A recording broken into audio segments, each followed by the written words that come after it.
Hey folks, my name is Spencer. That's YuYu. Hello. Do you know us? I don't think you do. It's been a minute. And if you do, you're probably an old fart to the channel. Or old, or a senior, or like in college already, because that's how long it's been. Yeah, it's been like a hot minute. What a way to introduce this. This is a 10 out of 10 intro, YuYu. We're going with it. Hey, hello everybody. Welcome back. It's the Half Hour Podcast. And it's the first time that we're really recording and we're being serious about it this time. We're back. And today we're going to talk about natural disasters. What a bad segue.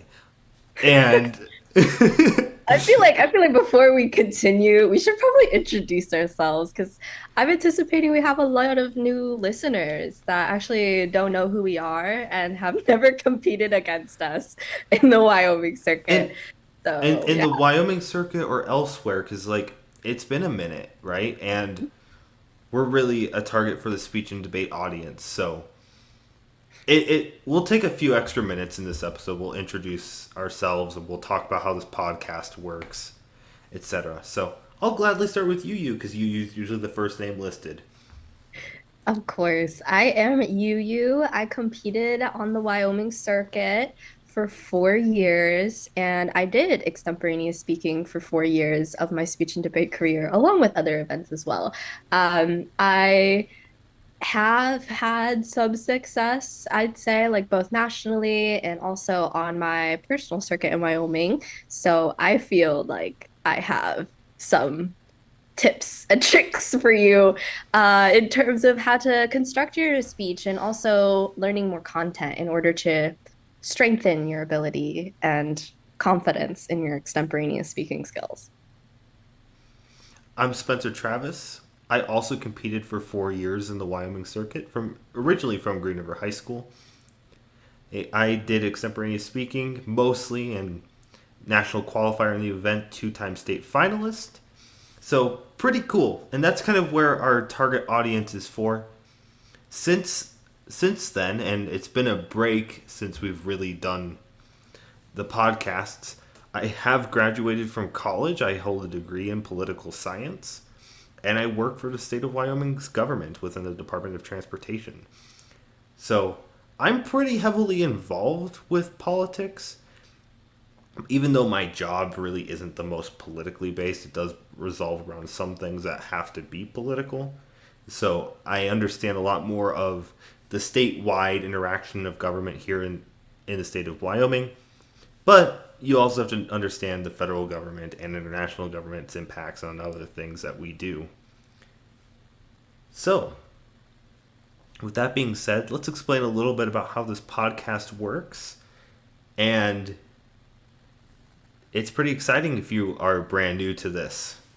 Man, it's been a minute since I've done a podcast. So, like, I'm aware that I do not sound as enthusiastic as I usually do. Because I remember when we did these podcasts, we were through the roof sometimes. And my sarcasm was blatantly amazing. So, here's how this That really changes you. like, when you start working 40 hours a week to all the people who are listening, life becomes a lot harder and you start getting worn out really quickly. So enjoy your time while it before you become an adult, okay? And we'll that's our piece of life advice today. I hope you all appreciate Spencer advice is usually the best advice. There's no questions about it. Anyway, how this podcast works, before we continue tangenting, because I am known to do this on this show. Normally, with every episode, we start with some kind of introduction into the topic. We discuss what's going on, why the topic is being brought up, and we introduce the topic a little bit. We are changing a couple things this specific season. And that's going to be a lot better because the goal of this is to get this done in the amount of time that you have for prep. Hey, hence the half hour. This is targeted for the extemporaneous speaking audience. You have only 30 minutes to prepare a 5 to 7 minute speech. Our goal is to give you information in about 30 minutes. In the past, we have sucked at that. We are changing that this time around. Hey, YuYu and I will provide a background segment at the beginning. It'll be about 5 to 7 minutes long per person, hopefully less. I think in the episodes that we have coming up, it's much less than what it used to be. We used to go really in depth with background. Now we're going to give you the main points and be a lot more specific and focus on what needs to be said and why things are happening the way they are. So everything's going to be short and sweet. It's still typically the same that you're used to, though. I provide a lot more of the background. YuYu provides a lot more of the in-depth, like, analysis of what's really happening and more of like the look into this. I sometimes go into theory. If you're not familiar with political science theory, sometimes it can be very complicated. I'm going to really try to hold back on that this season because I understand that the circuit is changing and those political concepts are not always understood fully, and they do take some time to explain.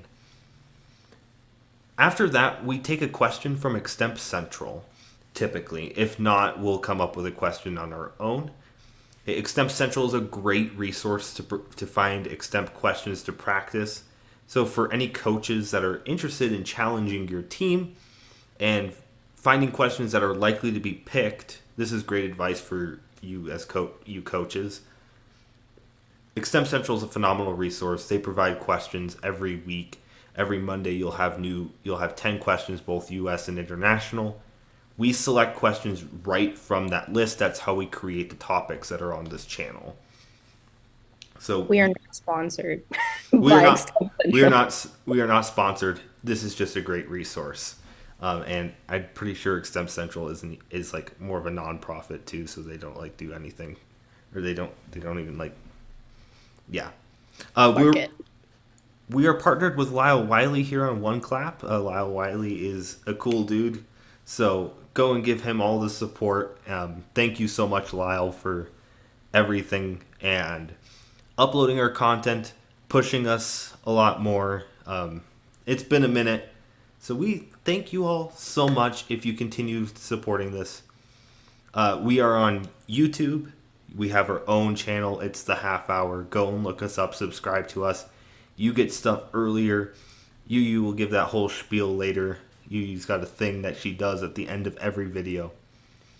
But once we conclude everything, you should be more knowledgeable about the topic and you'll be able to hear varying opinions and kind of thought processes by people who were former extemporaneous speakers, and you get that opportunity to learn much more about topics that are happening. YuYu, is there anything I'm missing? I will sometimes eat in the videos, so if you're on our YouTube, you can watch me eat if that interests you. But other than that, I think we're good to go. I Covered all your bases. I usually drink Mountain Dew, so we drink Mm, and record. yeah, Yeah. we're really chill. I promise I won't be drinking alcohol, even though I'm overage now. So Me too. But I also promise. it would be irresponsible of us to be drinking on this, unless if we have an episode about alcohol limits. But like that's besides the point. Can we like censor and bleep this whole part out? PG, it's PG. It's PG, we promise. All right. So you want to kick us off? Sure. And like I said, we usually start with an introduction of the topic. So let's, before we even go into our background segments, let's introduce the topic. Why are we here? Right? Like that's the simple question, YuYu. We've been talking about this topic for it's been a while since we've talked about this topic actually in particular. But this year has made it a lot more clear that we need to talk about natural disasters, and it is just unbelievable. Like just where I live in Cheyenne, you and I have had conversations.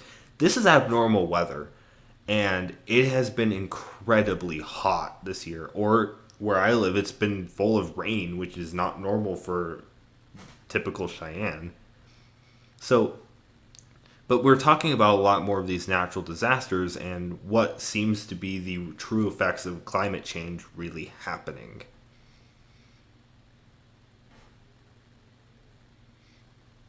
Yeah, it is very sad to kind of watch and feel helpless as we are like going into disarray. Like if you keep up with the news frequently, or even if you're on TikTok, there's videos all the time of flooding happening, people losing their homes, people losing power. There was like a wildfire that happened this summer in Hawaii, and the people there, the community there is suffering very, very greatly still from all the damages that the fire has done.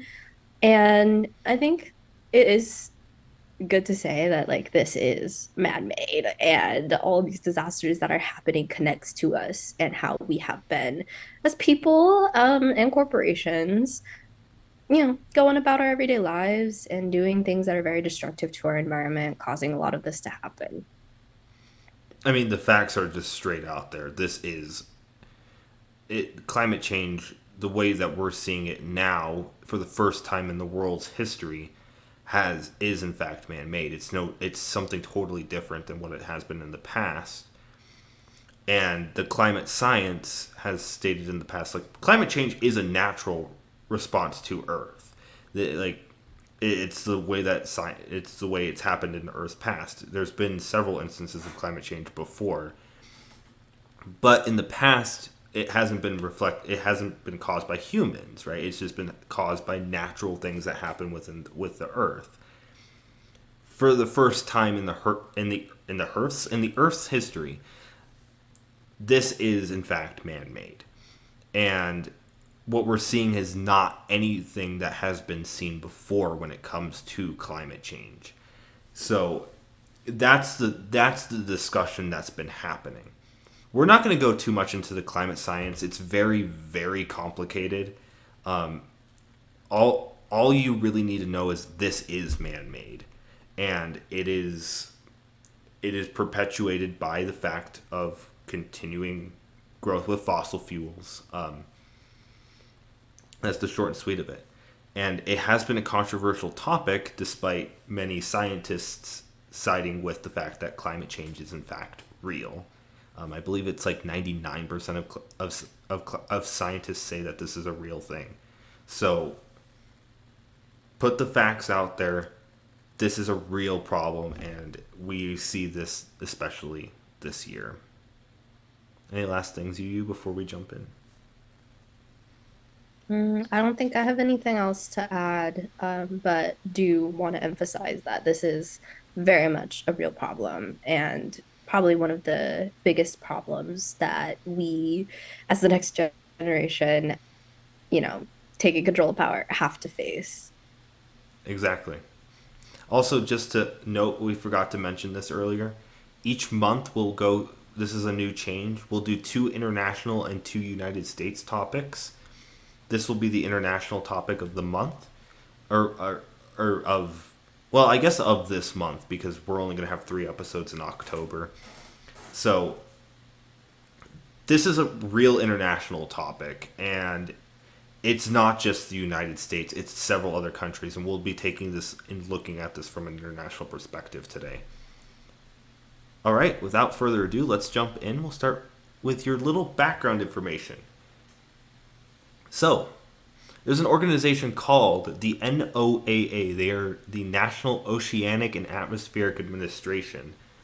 This is a pretty big organization to look at. They are one of the best organizations to see anything pertaining to climate change and seeing kind of what's happening with the Earth. The NOAA has stated that this year is the worst year recorded for natural disasters. We'll look at the United States here. In the United States, that are over $1 billion since record keeping has begun.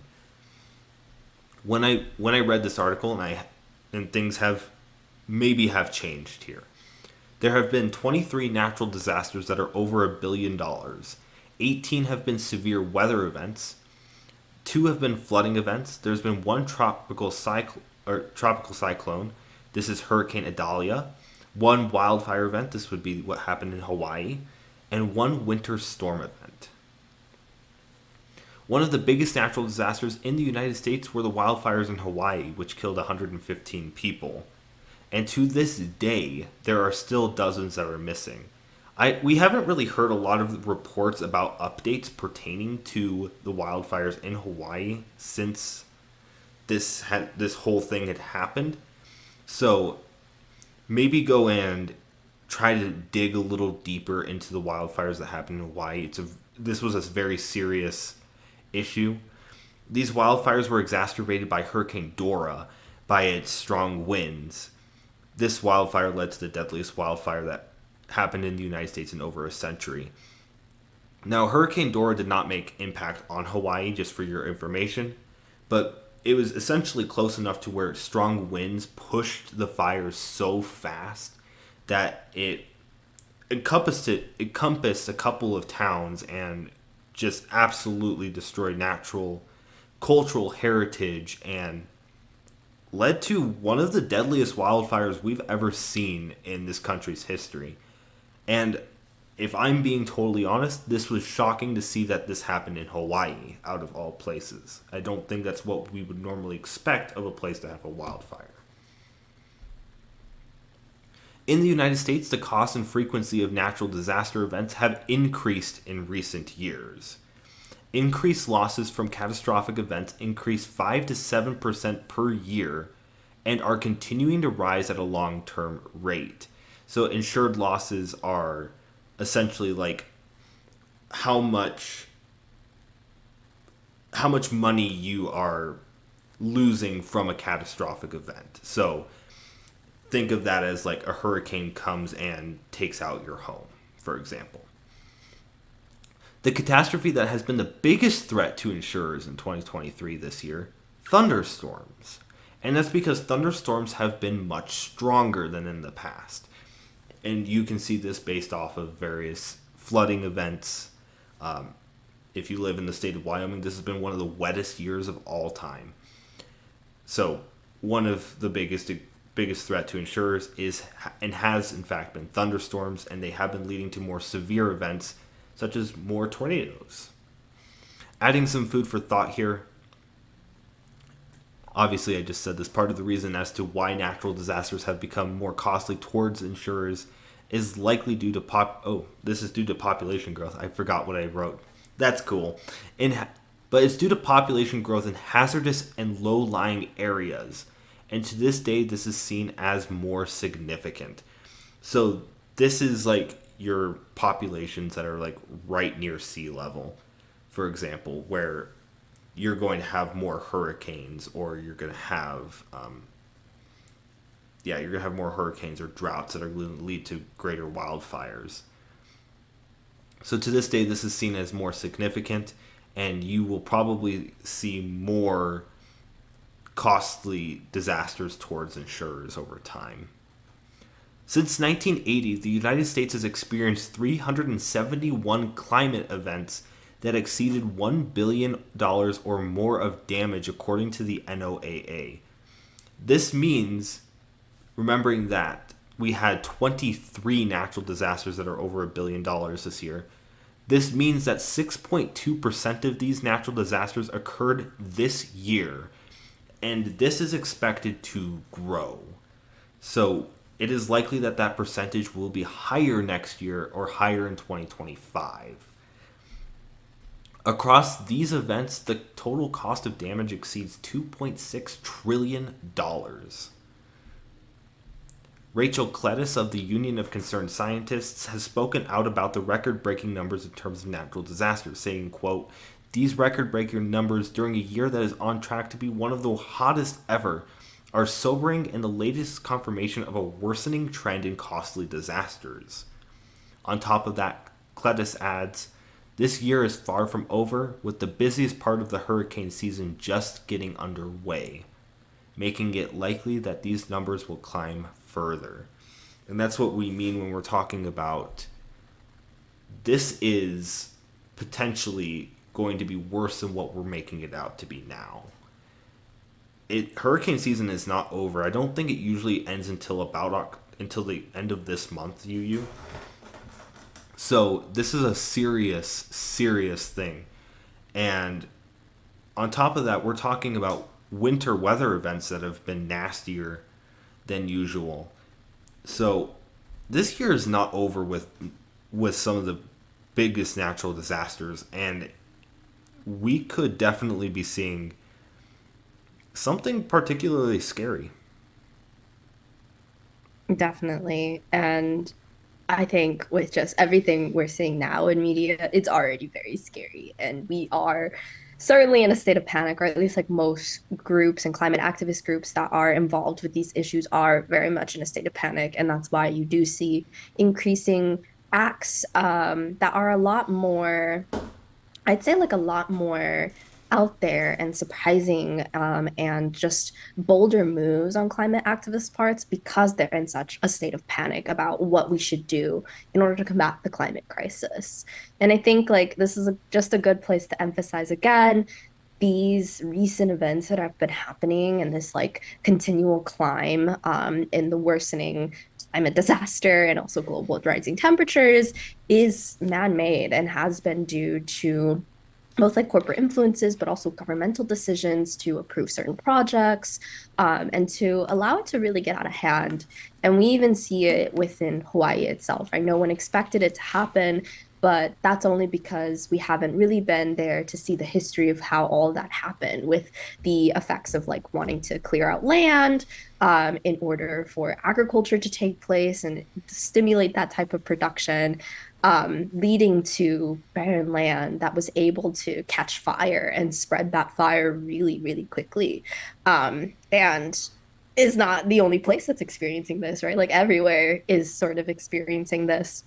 So it does lead to the question of like, what are bigger nations going to do about it? Is since they have such high stakes in causing the destruction, right? And so the United Nations Climate Ambition Summit that was held in New York on the 20th of September, so about a couple of weeks ago from now.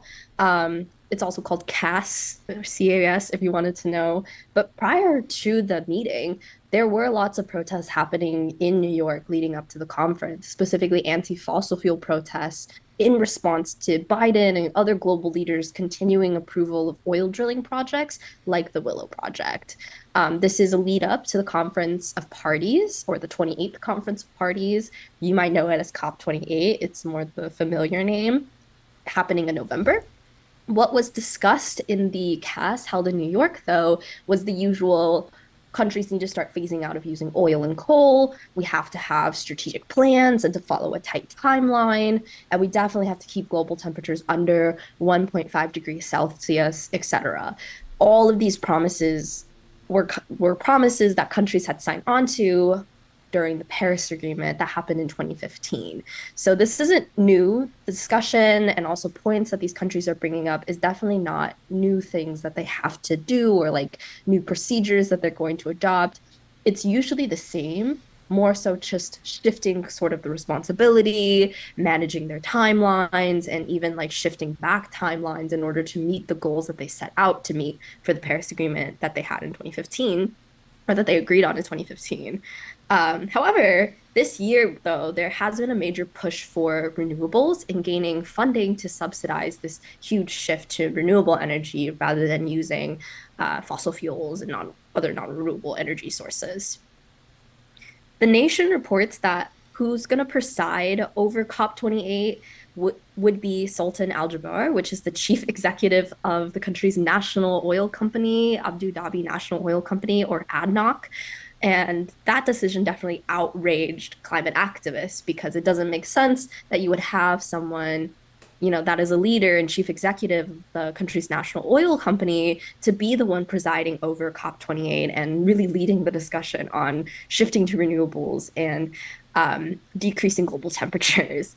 So that is all to say that even in this event where he knows that he's going to be the one presiding over the summit, he is set to increase his company's oil production at the same time. So there is this sort of tension between activists between other countries and Al Jaber in terms of what is going to really happen at COP28 and how it's all going to play out and what goals are going to be set forth. For specific reasons, I want to focus on the EU and kind of their processes in handling the climate crisis. I know previous episodes we have already focused on the United States, so if you are interested in learning more about United States climate policy, I would go back and find that episode. I think it was specifically on California and Colorado, somewhere in our archive. But for now, let's focus on the EU, since our little question as a preview is also going to be focusing on the EU. So the EU or the European Union is basically just a coalition of countries working together, mainly concentrated in Europe.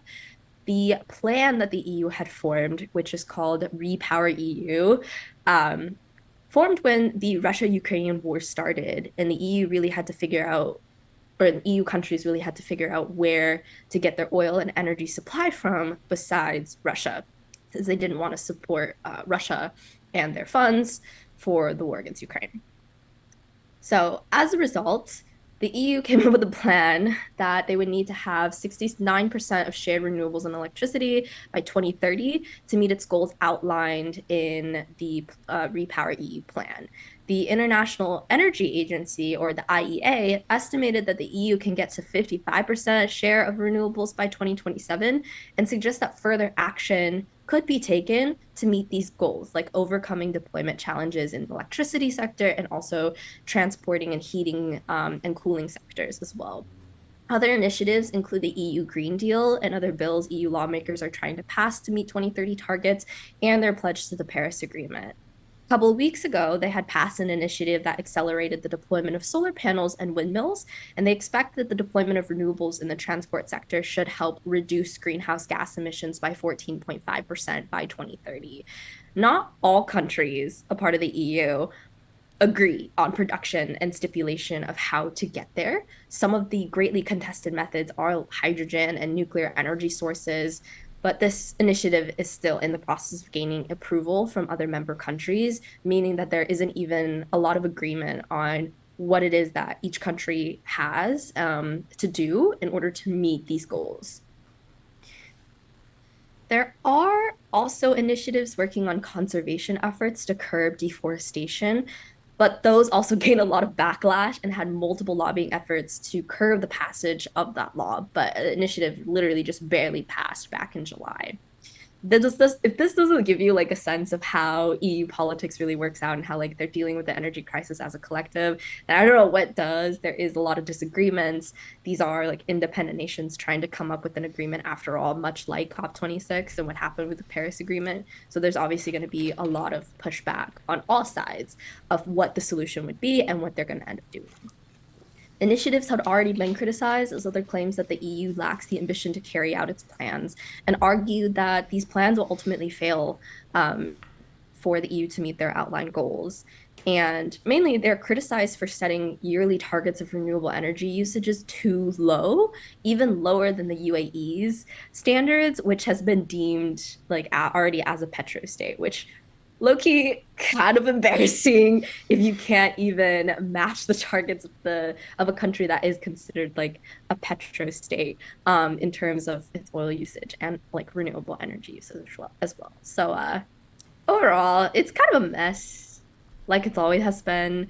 I don't feel like countries agree, even remotely, on how to shift away from these really not reliable sources and shift to renewable energy to decrease carbon emissions. So yeah, Spencer, it's a mess out there. It's a complete mess, and I mean, let's just be totally fair. I just don't think anybody knows how to do this. And the other question is do we have that technology yet? Because some of the cleanest sources of energy out there that can help us meet these targets haven't even been fully designed yet. And we're talking about things like blue and green hydrogen, which obviously go and read more about that. They're very clean sources of energy, but the technology is just not there yet. And so the question I think really comes around to like, we can rely on wind and solar for now, but when it comes to the full energy transition of wanting to go to renewables, the technology is just not there yet. And that could be sparking some of the disagreements that exist. Yeah, I think it is a perfect segue though into a question for the episode of are the European Union's renewable energy targets too ambitious? And Spencer, since you're already starting to talk about the technology of renewables, let's just start with you in answering this question. Sure. Answer is yes. I mean, there's just really not a better answer to this question. I wanted to pull up this article because we were talking about this before the Zoom that we're doing here. So, the European lawmakers approved a deal to raise renewable energy target to 42.5% of total consumption by 2030. By the way, all sources are in the description. This comes from PBS, so this is a pretty reliable source. 470 lawmakers voted in favor, 120 against, and 40 abstained. So actually, pretty large majority here. Forces foresees an updated renewable energy target of 42.5% of total consumption by 2030, with the aim of reaching 45%. The current goal is 32%. So let's just use this as the baseline. Renewable energy goals by 2030 is 42.5% by 2030. That's a it could be a reasonable goal, but the conversation that we were having earlier, YuYu, is that this is the EU that's forcing it. It's not an individual country that's forcing it. And what you have the problem with here is international organizations have very little power over the countries that are a part of the organizations.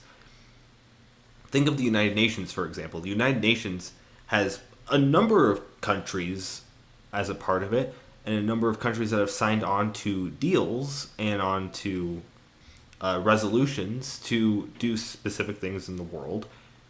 But the United Nations has no power over that. And you see instances like that with Russia and Ukraine, for example, where the UN has specific crimes that can be committed pertaining to war, right? And they are very against what's happening with Russia and Ukraine, but they don't have any power to deal with it, right? The same thing exists with the EU here. The renewable energy targets are just not good enough. Or it's not that they're not good enough, it's just the EU has no control over those member countries. Hey, you might have 470 lawmakers voting in favor of this, but those countries that voted in favor, how many of them will actually go about that is the true question. And how many of those countries in particular, I don't see a breakdown on that article in particular, were voting against this because they already burn a lot of fossil fuels and it would hurt their economy. So it kind of goes it's putting governments of different countries into states that they don't really know how to deal with this, and they might have different independent thoughts, which really is too much and isn't an accurate way to tackle a problem. So the answer to this is very much a clear yes. And on top of that, we were just talking about this. I'll add a little bit real quick. Technology is not there yet.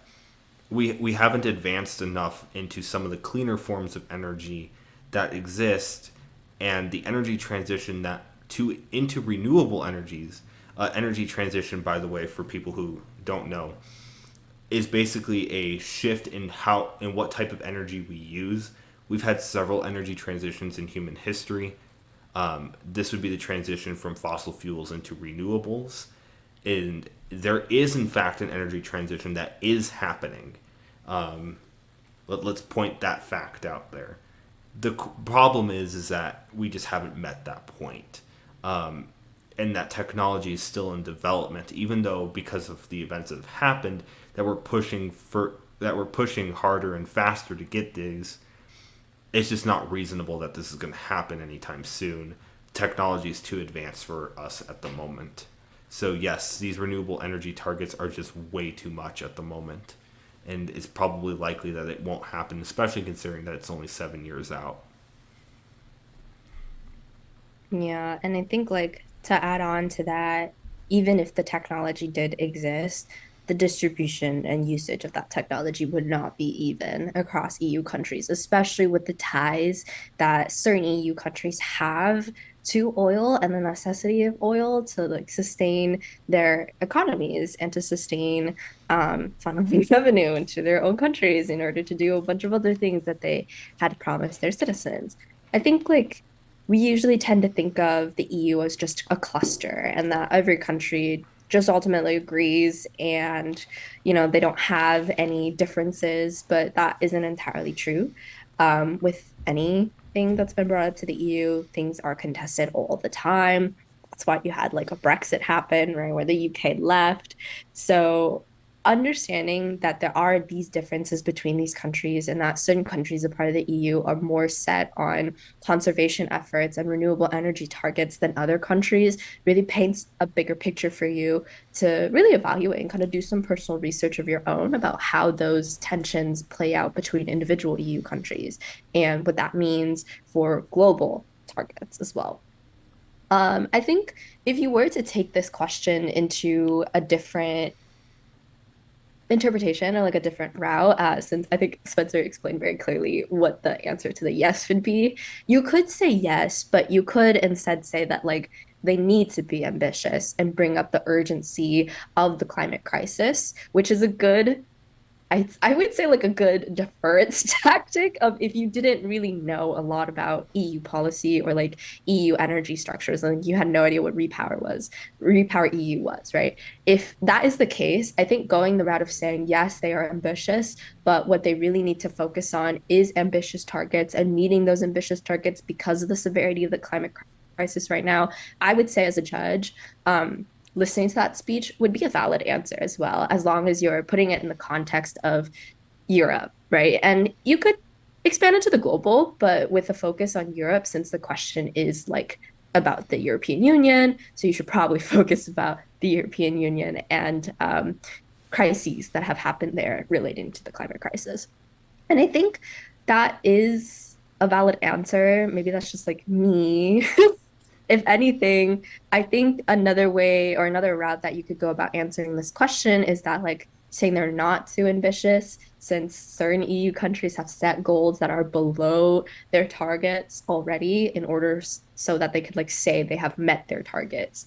But it depends on what you're really talking about when we talk about European Union's renewable energy targets. Like, are you talking about their recent plan with Repower EU? Are you talking about individual EU countries' plan and targets? Are you talking about their agreements that they made in the Paris Agreement, right? Um, and depending on what angle and what definition you're going to bring to the judge about what you mean by renewable energy targets, that's going to change the certain direction that you take with your question. So I would say stick to the easiest option. And if the easiest option just ends up being you have to defer and just say, like, they're ambitious, but they need to be because climate change is a really big issue right now, that's totally fine. I don't know. What are your thoughts about that, Spencer? I actually think that's a fair answer here, and it's because you're right. What's the actor here? Like when you mentioned that, actually, the first thing that came into my mind is what are corporations going to do here, and this is part of what I was chatting about with the energy transition just a second ago. The energy transition is going to be influenced by corporations. That's just the end of story. Economy, environment, or energy, environment, economics all tie together in one way, shape, or form. They move with the same kind of flow. So, like, the economy is going to drive because people are interested, people want to see the change into renewable energy. So, there's a major demand in the economy to push towards renewables. So, corporations are moving towards renewable energies. This is a fact. We are seeing this now. We're seeing a growth in renewable energies versus previous years. Hey, it doesn't matter if it was in the United States, if it was a Democrat or Republican, they're going to push for renewable energies because the economy is demanding it. Hey, and that kind of brings a little bit into your point of like there's really not an actor here. This is a renewable target goal. Hey, so you could answer this by deferring, but then bringing up different actors with your answer. So you could talk about what are independent countries going to do, like what you had talked about. You could also talk about corporations. What are the corporations' plans? Where are they going to go? What's the end all be all with them? And you could talk about citizens. Honestly, citizens do contribute. That could mean like if you think about taking a flight will always tell you based off of laws of certain nations how much your carbon footprint's going to be to go somewhere. Um, so it could be about citizens taking the most economically or environmentally friendly flights, right? So, like, you could go a lot of different ways with this kind of topic, and the easiest answer, you is definitely just straight up yes. This is way too ambitious. But if you want to be creative, give yourself a little bit of bonus points. I like the deferred answer too. Normally, I'm not a big fan of that, and you knows that, and we've showed that on the podcast before that I don't like that kind of answer. But here, since there's no actor, I think if you're giving an extemp speech, you have to be clear that there's no actor. And you have to say that there's no actor based off of this question, and then tell me different actors as your response. So I think a little bit more clarity actually brings this answer of good value.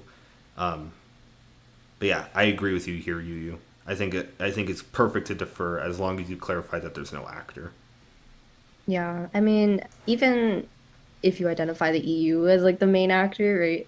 Um, I just think having that type of answer just gives you a lot more variety in the points that you could make. Because if you just said like clear cut, yes, I only think of just being able to make one point, right? And you could make different multiple points about like different EU countries and how they deal with the climate crisis, right? Being supporting that answer of yes. But I just think that if you say like yes, but here's the reason why they need to be ambitious, that gives you a lot more access to a lot of different points that you could bring up, right? Like you could bring up the fact that the climate disasters are ripping up towns and affecting the most poor, right? You could also bring up the fact that like um they have international standing, and if they don't meet their targets, then they're going to look really bad on the international community. And you can like bring up just a whole host of points as to why this is, right? Like referring back to extemp structure, needing two to three like points explaining your answer, really thinking about what gives you the most variety and gives you the most ability to talk about this question very comfortably is going to be really important. And make sure that you do when you do something like this that you do back up that yes.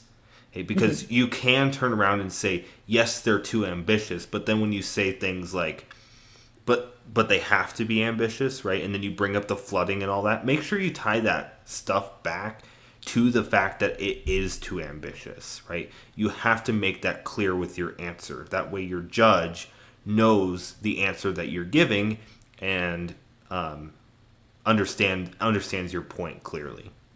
So that's a really key point here, and I think you'll back that one up there. Just make sure like don't go down the weeds of climate change is bad, even though you're giving a yes answer.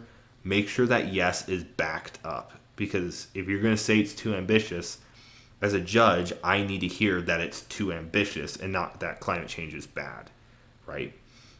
Yeah, 100%. I mean, as personal preference, I would usually put something like that in my introduction, where I start off with a little bit of background information before I go into my 3 points. That would be a really good place to put it. But you could also embed that answer within each of the points that you have as well. Because if you have different points, you could always talk about, like, first, why is this a really ambitious goal? But then go on to the urgency of, like, this is exactly why they need to be ambitious. And that's how you could tie it together. Yeah, I agree. That's a very good answer. And if we're being real, you can tell you and I have been at a national tournament because that is what you would probably see at a national tournament. That's a very good answer. So if you want to get creative and really develop your speech a lot more, the creative answer is definitely like this is for you junior senior varsity members. Your creative answer, and honestly, your answer at that level should be yes, but they need to be ambitious. If you're kind of in that starting phase, the novices that are the freshmen or your sophomore years, take the easy yes, because getting into that complicated answer, it takes a little bit of time, and you want to work with your coaches before going into a speech and providing that kind of answer. Would you agree with that here, Yu? Yeah, I think so. Just developing that sense of doing more. Like this is a type of answer that would allow you to flex your knowledge. So if you don't have that knowledge and that basis, it's kind of hard to, have that answer. So I would say definitely the best way to improve is to read a lot more, right? And to do a lot more research on your own into this topic, into what is very interesting to you, so that you can have that basis of knowledge and that bag to just pull things from and flex your knowledge to the judge and be like, I know so much more than this. Or like, I could be such a high level thinker that I'm going to take it a step further. But do it in the context that makes sense in the question and not just doing it to blurb out, yeah, like vomit words out of your mouth. Absolutely. Well, I mean, this is a little over. We're at 46 minutes, but that's because we introduced quite a bit. This is your first episode our first episode in a bit. I do think we can wrap it up here, though. This gives you a good starting base. We always provide those sources in the description. Go through and read them. We always try to find pretty good sources. I know in particular for myself, I try to find centrist sources, so I don't look for your left or your right. I don't go CNN or Fox News. I even don't really go New York Times anymore much. I go for your centrist sources. Because she goes a little bit more in depth, will find those center right, center left most of the time. So the sources we provide are usually really good, and they're very credible sources. So always go through and read them, and hey, take some notes, because you never know, you might be able to use those in a speech, and if you can remember that source, it saves you a whole heck of a lot of prep time. For sure. And well, speech and debaters, extempers, and everyone else listening to this podcast, thank you so much for listening, and thank you for tuning in again. I know it's been a while, so we do really appreciate you supporting us again, and we'll definitely blast it out on our social media channel. If you have any questions, comments, or concerns, feel free to reach out to either of us. I think our Instagram handles are linked somewhere around the video, or at least in the description. They're right there on the video. Right there. Yeah. Right there.